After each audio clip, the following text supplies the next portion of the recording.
ஒருவர் கடவுளின் கோவிலை அழித்தால் கடவுள் அவரை அழித்து விடுவார். ஏனெனில் கடவுளின் கோவில் தூயது, நீங்களே அக்கோவில். கிறிஸ்துவில் பிரியமுள்ள சகோதர சகோதரிகளே, இன்றைய ஞாயிறு திருப்பலி நாம் புனித லாத்தரன் பேராலய நேர்ந்தளிப்பு விழாவாக கொண்டாடுகின்றோம். லாத்தரன் பேராலயம் என்றால் என்ன?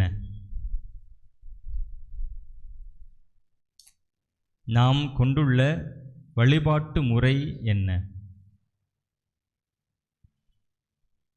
ரீசெண்டாக யாருக்காவது கல்யாணம் ஆச்சா? அதில் நீங்கள் விண்ணப்பத்தில் பூர்த்தி செய்கின்ற பொழுது வழிபாட்டு முறை என்ன என்று கேட்டிருப்பார்கள். கிறிஸ்தவம் நான் பின்பற்றுகின்ற மதம், வழிபாட்டு முறை என்ன என்று கேட்டிருப்பார்கள். அதில் என்ன எழுதுவீங்க?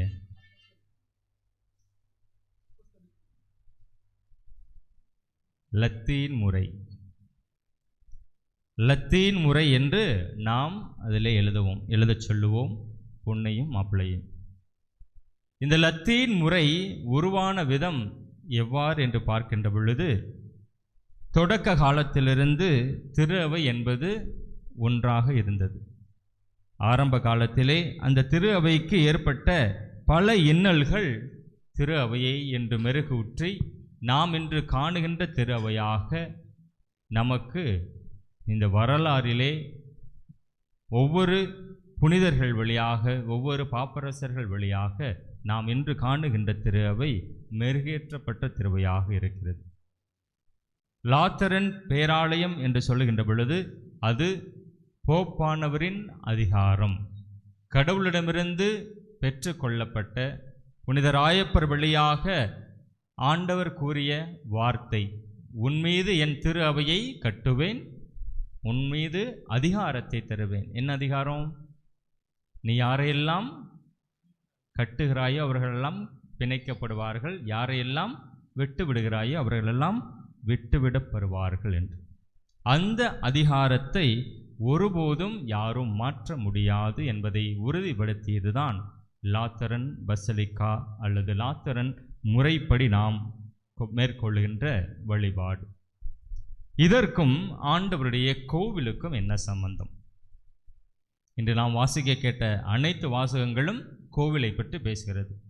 கடைசியில் இந்த கோவில் நீங்கள் தான் அப்படின்னு சொல்லியாச்சு. அப்போ நான் தான் அந்த கோயிலுங்கிற பொழுது எதுக்கு ஃபாதர் வித்தியாசம் வேணும்?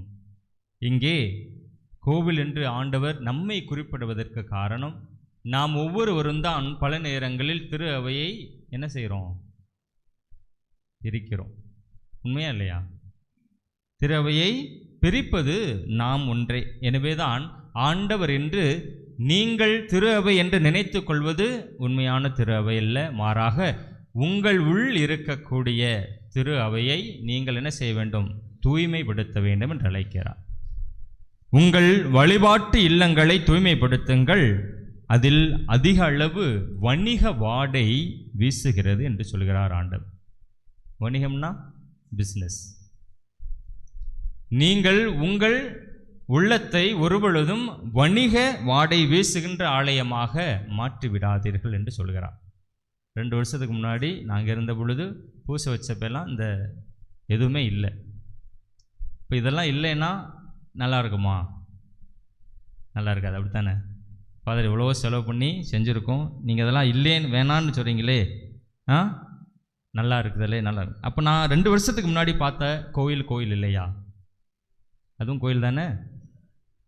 அதற்கு முன்னாடி சின்ன பீடமாக இருந்திருக்கலாம், அப்போ அது பீடம் இல்லையா? அதுவும் பீடம்தான், அதுவும் கோயில் தான். ஒரு கோவிலுக்கு முக்கியமான 3 விஷயம் என்ன?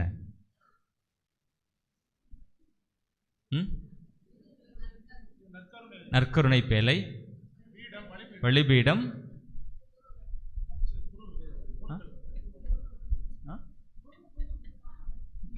இல்லை குருக்கெல்லாம் இல்லை, முக்கியமானதே மறந்துடுங்க.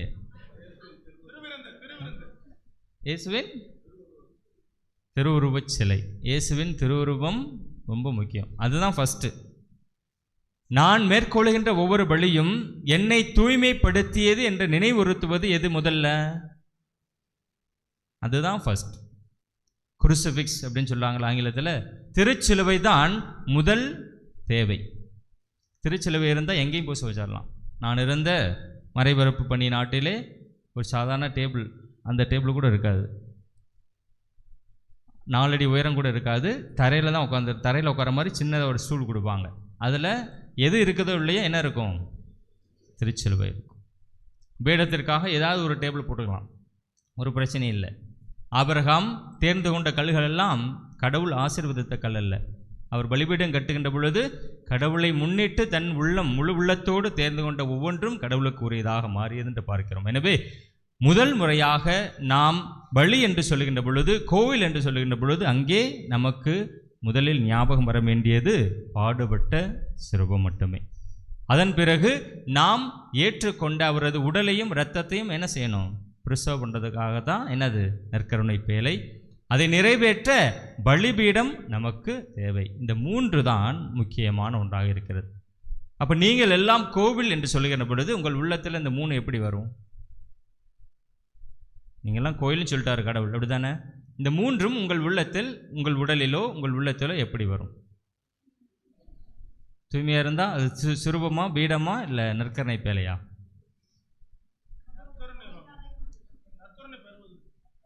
நற்கருணை. நான் உள்ளத்தில் ஏற்றுக்கொண்ட ஆண்டவருடைய வார்த்தை இன்றைக்கு பார்க்குறோமா இல்லையா?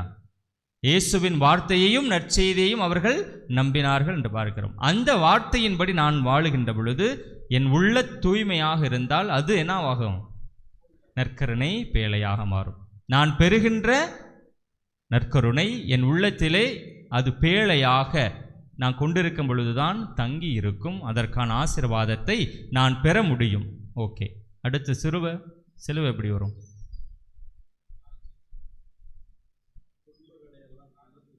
துன்பங்களை மட்டுமா? என்னை முதலில் மறுதலிக்க வேண்டும். அதுதான் ஃபர்ஸ்ட் சொல்றார். தான் என்ற அகந்தையை விட்டு எனக்காக மட்டும் நான் வாழாமல் என் குடும்பத்திற்காகவோ நண்பர்களுக்காகவோ பிறருக்காகவோ என்னை அர்ப்பணிக்கின்ற பொழுது நான் திருச்சிலுவையாக மாறுகிறேன். பலிபீடம் எப்போ வருது? அப்போ 2 ஆயிடுச்சு. 3வது, என் உடலிலே பலிபீடத்தை எப்படி நான் பிரதிபலிப்பேன்?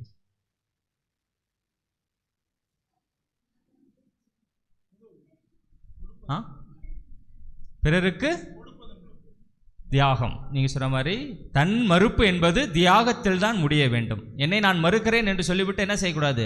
ரூம்லேயே அடைஞ்சு கிடக்கக்கூடாது. என் மறுப்பு என்று வருகின்ற பொழுது எனக்காக உள்ள அனைத்தையும் நான் வேண்டாம் என்று ஒதுக்கியதை யாருக்கு தர வேண்டும்? பிறருக்கு தருவது. தியாகத்திலே நான் பீடமாக மாறுகிறேன். பிறருக்கு பகிர்ந்தளிப்பதிலே நான் பீடமாக மாறுகிறேன். ஆரம்ப காலத்திலிருந்து நாம் பார்க்கிறோம், திரு அவை பல தடைகளை, வரலாற்று தடைகளை கொண்டிருந்தது. தொடக்கத்திலே பார்க்கிறோம், திரு அவை துன்புறுத்தப்படுதல். யாரெல்லாம் கிறிஸ்துவின் மீது நம்பிக்கை கொண்டு விசுவாச அறிக்கைறாங்களோ அவங்களுக்கெல்லாம் என்ன தண்டனை? மரண தண்டனை வழங்கப்பட்டது உரோமை அரசில். ஆண்டவர் இயேசுவிடம் தொடங்கி கிட்டத்தட்ட 300 ஆண்டுகளாக அனைவருக்கும் அதே தண்டனை தான், மரண தண்டனை தான். யாரெல்லாம் இயேசுவை நம்பிக்கையோடு அறிக்கிறீங்களா, இயேசுவை நம்புறீங்களா, கிறிஸ்தவர்கள் சொல்கிறீங்களா, உங்களுக்கு மரண தண்டனை. எப்படி அதை ஆண்டவர் நிவர்த்தி செய்தார்? 313 பொதுச்சங்கம், மிலான் பொதுச்சங்கத்திலே என்ன வருது? நமது கத்தோலிக்க பேராலயம் அரச மதமாக ஏற்றுக்கொள்ள கடவுள் செய்கிறார். முதல் தடை நீங்கியது. அடுத்து என்ன தடை வருகிறது? இறையியல் சர்ச்சைகள், மதங்களுக்கு எதிரான கொள்கைகள்.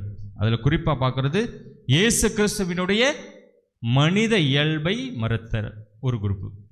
இன்னொரு குரூப்பு இயேசு கிறிஸ்துவினுடைய என்ன இயல்பு? விண்ணக இயல்பு, இறை இயல்பை மறுத்தனர். 2 பேர்த்துக்கும் சண்டை, நீயா நானா என்று. அடுத்த பிரிவினைகள் பெரிதாக பேசப்பட்டது. அதற்கும் ஆண்டவர் ஒரு தூய்மையை கொண்டு வந்தார். ஒருங்கிணைந்த நம்பிக்கை மற்றும் கட்டமைப்பை ஒருங்கிணைக்க உதவாக பல பொதுச்சங்கங்கள் வர ஆரம்பித்தன. அந்த பொதுச்சங்கங்கள் வழியாக அனைத்தும் நிவர்த்தி செய்யப்பட்டது. 3வதாக மிகப்பெரிய ஒரு பிளவு 1554 ஆண்டிலே மிகப்பெரிய பிளவு என்று சொல்லப்படுகின்ற போப்பானவரின் அதிகாரம் மற்றும் கோட்பாடுகளின் வேறுபாடுகளை முன்னிட்டு வந்தது. என்னாச்சு? உரோமை கத்தோலிக்கம் என்றும் கிழக்கு வரவு வழி என்ற திரு அவையும் இரண்டாக பிரிந்தது. இன்று வரை அது என்ன செய்யலை? நிவர்த்தி செய்யப்படாமலேயே இருக்கின்றது. ஏனெனில் போப்பானவரின் அதிகாரம் எங்கள் மீது இல்லை என்று கிழக்கு மரபு வழியில் இருந்தவர்கள் தங்களை தனியாக பிரித்து கொண்டனர். இன்றளவும் ஒவ்வொரு குட்டி குட்டி திரு அவையாக பிரிந்து கொண்டேதான் இந்த உலகிலே இருக்கிறது. நாளைக்கு புதுசாக இன்னொரு திரு அவை வந்துடும். யாராவது ஒரு பேர் வச்சு அதுக்கு என்ன அது திரு அவை, ஆண்டவருடைய திரு அவை என்று பெயரை வைத்து கொண்டுதான் இன்றளவும் இருக்கிறார்கள். 1054 தொடங்கியது. அடுத்ததாக பார்க்கிறோம் புரொட்டஸ்டன்டிசம். யாரெல்லாம் மார்ட்டின் லூதர் கிங், கால்வின் இவர்களை பின்பற்றினார்களோ அவர்கள் இன்றளவும் ரோமை கத்தோலிக்கத்திற்கு எதிராக தங்களது விசுவாச நம்பிக்கை அனைத்து கோட்பாடுகளை மாற்றி புறணமைத்து புதிதாக ஒன்றை அவர்கள் கட்டமைத்து கொண்டே இருக்கிறார்கள். இவை அனைத்திற்கும் இந்த கட்டிடம் காரணமா, மனிதன் காரணமா? மனிதன் காரணம். எனவேதான் ஆண்டவர் சொல்கிறார், நீங்கள் ஆலயமாக இருக்கிறீர்கள், உங்களை தூய்மையாக வைத்துக் கொள்ளுங்க. இந்த மாதிரி பிரிவினைகளுக்கோ சந்தேகங்களுக்கோ உங்களிடையே பிரிவினையை ஏற்படுத்தி உங்களை பிரித்தாளுகின்ற எந்த ஒரு கொள்கைக்கோ இடம் தராதீர்கள். உங்களை தூய்மையாக வைத்துக் கொள்ளுங்கள் என்று அழைக்கிறார். இன்று நான் தூய்மையாக இருக்கிறேனா? திரு அவையில் கூட அந்த பிளவு இன்னும் ஆழமாக இருந்தது. 3ஆம் தேதி நாம் கொண்டாடிய புனிதர் மார்ட்டின் டி போரஸ், அவருடைய வாழ்க்கையை பற்றி யாருக்கா தெரியுமா? அவர் ஒரு ஸ்பானிய தேச பிரபுக்கும் கருப்பினத்தை சார்ந்த ஒரு விடுதலை பெற்ற அடிமை பெண்ணுக்கும் பிறந்தவர். இப்போ அடிமை பெண்ணுக்கு பிறந்தா உரிமை குடிமகனாக மாற முடியுமா? கிடையாது. Illegitimate child. ஆனால் ஆரம்பத்திலிருந்து கடவுள் அவர் ஆன்மீகத்திலே சிறந்து விளங்க செய்கிறார். மிக ஆழ்ந்த ஆன்மீகத்திலே வளர்கிறார். டொமினிக்கன் சபை குருக்கள்னு சொல்லுவோமா இல்லையா? அக்காலத்தில் அங்கே வெள்ளை ஃபாதர்ஸ் மட்டும்தான், ஒயிட் ஃபாதர்ஸ் மட்டும்தான் சேர முடியும். கருப்பினத்தர் யாரும் உள்ளே அனுமதிக்க கூடாது என்று திரு அவையிலே ஒரு சட்டம் இருந்தது. கடவுள் அதை கொண்டு வந்தாரா? யார் கொண்டு வந்தது? மனிதராகிய நாம் கொண்டு வந்தது. ஆனால் கடவுள் அவர் வழியாக நமக்கு ஒரு படிப்பினை தருகிறார். அவரது ஆன்மீகத்தின் வழியாக நமக்கு படிப்பினை தருகிறார். அவருடைய ஆன்மீகத்தை பார்த்து வெள்ளை இனத்தினர் கூட என்ன செய்ய முடியல, வாயடைத்து போய்விடுகிறார்கள். அவரை உள்ள விட்டால் பிரச்சனை வரும், கொள்கை வேறுபாடுகள், கொள்கையிலே சண்டை வந்துவிடும் என்று என்ன செய்கிறார்கள்? சமயக்காரராக சேர்த்துக்கிறாங்க உள்ள.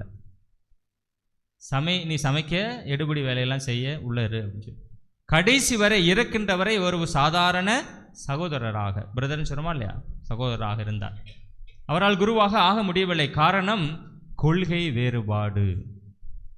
ஆனால் ஆண்டவர் மற்ற அனைத்து குருக்களையும் விட, அந்த சபையில் இருக்கிற மற்ற அனைத்து பெரிய பெரிய மனிதர்களையும் விட அந்த சாதாரண சமயக்காரராக அந்த பிரதர் வழியாக என்ன செய்கிறாரு? பல அற்புதங்களை செய்கிறார். இறந்தோரை உயிர்த்தெழச் செய்தார். மார்ட்டின் டி போரஸ் ஒரு புனிதர். இறந்தவர்களை உயிர்த்தெழச் செய்த ஒரு புனிதரிலே அவரும் ஒருவர். இந்த தூய்மையைத்தான் ஆண்டவர் நாடுகிறார். நான் உனக்கு கொடுத்த நற்செய்தியை விட்டு, கொடுத்த அடித்தளத்தை விட்டு வேறு அடித்தளத்தை போடாத, ஃபவுண்டேஷனை மாற்றிடாத. உங்கள் வீட்டுக்கு ஃபவுண்டேஷன் போட்டுறீங்க, உங்கள் சித்தப்பாவை பெரியப்பா வந்துட்டு இது சரியில்லை, இன்னொரு ஃபவுண்டேஷன் போடணும்னு சொன்னால் ஒத்துக்குவீங்களா? ஆல்ரெடி போட்டாச்சு, ஃபவுண்டேஷன் போட்டாச்சு. மேலே கட்டுற கட்டடத்தில் என்ன வேணாலும் மாற்றிக்கொள்ளுங்கள், ஆனால் அடித்தளத்தை ஒரு பொழுதும் மாற்றாதே என்று ஆண்டவர் என்று எச்சரிக்கிறார். பல நேரங்களில் நாம் திரு அவையின் அடித்தளத்தை மாற்ற முயற்சிக்கிறோம். மார்ட்டின் டி போரஸ் நமக்கு ஒரு எடுத்துக்காட்டாக இருக்கிறார். நீ எந்த கொள்கைகள் வேண்டுமானாலும் கைகளை பிடித்து கொள்ளலாம். அது அரசியலாகவோ வணிக ரீதியாகவோ அல்லது சமுதாயம் சார்ந்ததாகவோ இருக்கலாம். ஆனால் திரு அவை என்று வருகின்ற பொழுது கிறிஸ்து ஒருவரே அடித்தளம். அவரிட்ட அடித்தளத்தை உன்னால் மாற்ற முடியாது. நீ அப்படி மாற்றினால் பிளவு ஏற்படும், நீ ஒற்றுமையாக இருக்க மாட்டாய் என்று சொல்கிறார். எனவே உங்கள் வழிபாட்டு இல்லங்களை தூய்மைப்படுத்துங்கள். அவை வணிக வாடை கொண்டதாக, பிரிவினை கொண்டதாக நாற்றம் வீசுகிறது என்று ஆண்டவர் இயேசு என்று நம்மை எச்சரிக்கிறார். எனவே நாம் அவரது பெயரால் அழைக்கப்பட்டு அவரது அடித்தளத்திலே நிலைத்திருக்க அழைக்கப்பட்டுள்ளோம். எனவே அவருடைய ஆலயமாகிய நம் உடலையும் உள்ளத்தையும் தூய்மைப்படுத்த இத்திருப்பலியிலே இறையாசிரை வேண்டுவோம். தூய ஆவியார் மட்டுமே நம்மை ஒன்று சேர்க்க முடியும். அவர் ஒருவரே நம்மை தூய்மைப்படுத்தி நாம் ஒப்புக் கொடுக்கின்ற காணிக்கைகளை அவருக்கு உகந்ததாக மாற்றுவதைப் போல நம்மையும் நம் உடலையும் உள்ளத்தையும் இறைவனுக்கு உகந்த ஆலயமாக மாற்றுவார் என்ற நம்பிக்கையோடு அவரது உதவியை தொடர்ந்து திருப்பலியிலே நாடுவோம்.